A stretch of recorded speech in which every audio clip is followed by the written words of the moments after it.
राघव जलप्रपात पन्ना हनुमान मंदिर में भागवत कथा का समापन, विशाल भंडारे में उमड़े श्रद्धालु। बता दें, जनपद चित्रकूट के रानीपुर टाइगर रिजर्व क्षेत्र स्थित राघव जलप्रपात पन्ना हनुमान मंदिर में आयोजित श्रीमद् भागवत कथा का समापन रविवार को विशाल भंडारे के साथ संपन्न हो गया।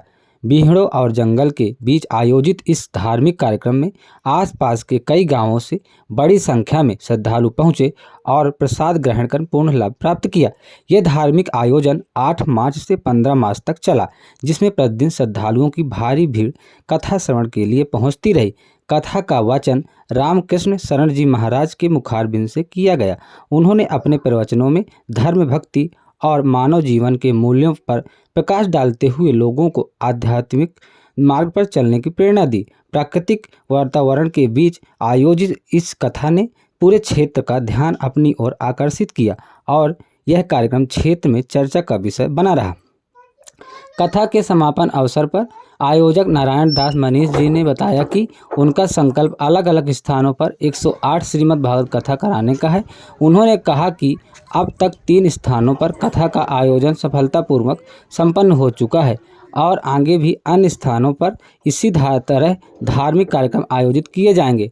उन्होंने बताया कि ऐसे आयोजनों का मुख्य उद्देश्य समाज में धर्म संस्कार और आध्यात्मिकता का संदेश फैलाना है, ताकि लोगों विशेषकर युवाओं को सही दिशा मिल सके। कथा के अंतिम दिन आयोजित विशाल भंडारे में बड़ी संख्या में श्रद्धालुओं ने भाग लेकर प्रसाद ग्रहण किया और आयोजन को सफल बनाया।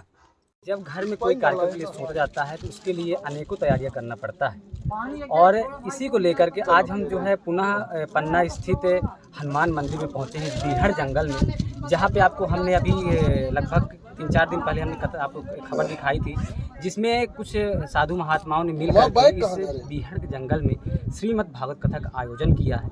आइए हम इससे जानने का प्रयास करेंगे कि जिस जंगल में कभी गोलियों की धड़धड़ाहट सुनाई दिया करती थी, उस जंगल में आज आप लोग श्रीमद् भागवत कथा का कथा करा रहे हैं, और कैसा क्या आप लोगों ने इन दौरान आपने कुछ समस्याएं का सामना किया, किन किन चुनौतियों का सामना किया, आइए हम जानने का प्रयास करते हैं श्री मनीष दास जी महाराज जी से।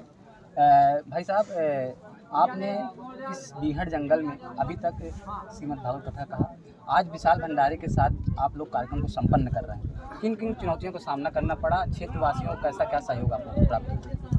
जय श्री राम भाइयों।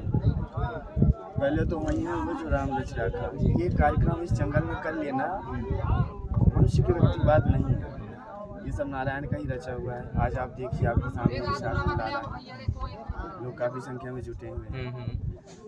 क्षेत्रवासियों का भी काफ़ी सहयोग मिला, पर मुझे जो उम्मीद थी पंकज भाई वो नहीं मिली। मुझे आप जैसे युवाओं से उम्मीद थी कि वो जुड़ेंगे। आपके माध्यम से जो पिछली वीडियो गई थी मेरी, उसके बाद मैंने अपेक्षा की थी, उम्मीद किया था कि आप जैसे युवा मुझसे जुड़ेंगे, जानेंगे सनातन को। उन्होंने तो और फुर्सत नहीं। आप समझिए, लक्ष्मी के सुत 4 हैं, धर्म अग्नि निपचोर, जेठे के अपमान से तीनों करे भरपूर। आप जीवन भर मेहनत कर लीजिए, दिन रात काम कर लीजिए, 24 घंटे काम कर लीजिए, परंतु आप जितना धन इकट्ठा करेंगे सिर्फ व्यर्थ जाएगा, कहीं बीमारी में, कहीं कुछ कभी कुछ, जब तक आप धर्म का काम नहीं करें।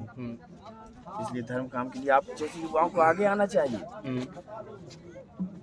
इस बात का दुख है मुझे, मिले 1-2 मिले, बस इसी में संतुष्ट हूँ कि 2 मिले। 100 अनपढ़ों में से 2 पढ़े, ठीक है,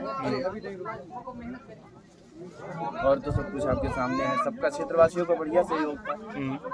आगे भी पिछले साल, अगले साल इसी समय पे दोबारा यहाँ इस जंगल में कभी जो है गोलियों में धड़धड़ाहट सुनाई दिया करती है, और यहाँ पे इस मंदिर पे जंगल पे जो है आप लोगों ने श्रीमद् भागवत कथा बचा है का कुछ, इन 7 दिनों के में अंतराल में आप लोग किन किन चुनौतियों का सामना करना पड़ा इस जंगल पे रहकर? बहुत सी चुनौतियों का सामना करा, पर मैंने अपनी आंखों से देखा है कि जो सनातन धर्म के ज्ञान को बांट रहा है हमारे आचार्य जी रामशरण जी महाराज, मैंने आंखों से देखा है कि उनको यहाँ नमक रोटी खाना पड़ता, क्योंकि वो सनातन का प्रचार कर। बिल्कुल, मुझे यहाँ पे सत्य बोलता है वो हमेशा परेशान है। झूठ बोलने वाले बड़ी और ब्यास गद्दियों में बैठ के अच्छा बोल लेते हैं। एक महाराज जी हैं, बोलते हैं बेलपत्र पे राम राम लिखो तुम पास हो जाओगे, पढ़ने की कोई जरूरत नहीं। ये क्या ये है सनातन? बोल रहा है तो सत्य बोलिए, जरूरत नहीं है दूसरा कुछ बोलने की। अपने आप को धोखा देने की कोई जरूरत नहीं है, संत भाई इसको बदनाम करने की कोई जरूरत नहीं। संत तो अनेकों प्रकार के बैठे हैं ना, कोई पर्ची में लिख के है ना, कोई पर्ची में लिख दे रहा है, कह रहा है कि सनातन धर्म है, हम युवाओं को जगा रहे हैं। इस पर आप क्या कहेंगे? देखिए पंकज भाई, एक खुराक को खाना दे लेके जाएंगे, दूसरा प्रभाव में तीसरा स्वभाव पानी हम अभाव पूरा में मिटा के संत बनता है, सिर्फ इस वेश को बदनाम करता है। वो अपनी धन की जरूरतों का अभाव को पूरा करने के लिए संत वेशधार है।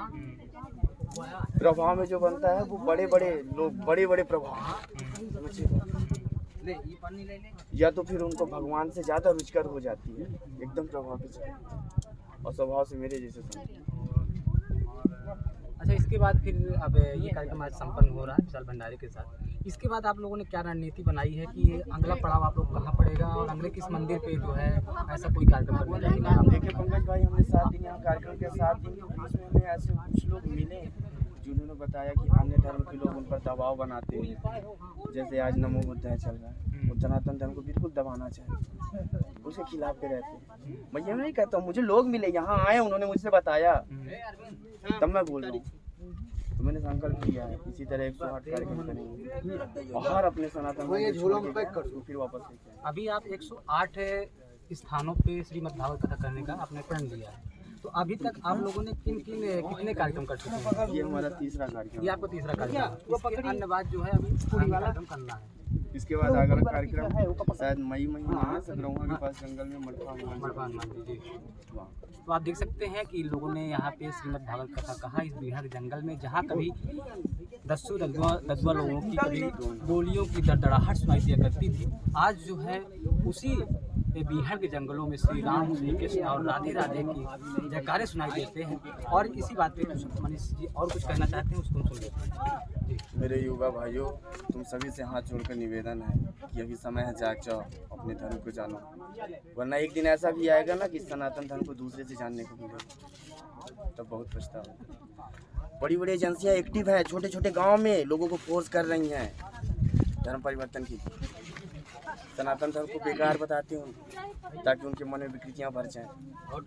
अगर आप जैसे युवाओं ने मेरा साथ दिया ना, तो मैं हमेशा आप समाज कल्याण के लिए आगे रहूँगा। जय श्री राम। जैसा कि मनीष जी का, श्री नारायण दास जी महाराज जी का कहना है, युवा को जगाना हमारा काम है। युवा अपने धर्म पे आए, अपने धर्म को जाने और अपने धर्म लेकर के आगे बढ़ने का प्रयास करें। जनपद चित्रकूट से पंकज तिवारी की रिपोर्ट, CBN न्यूज।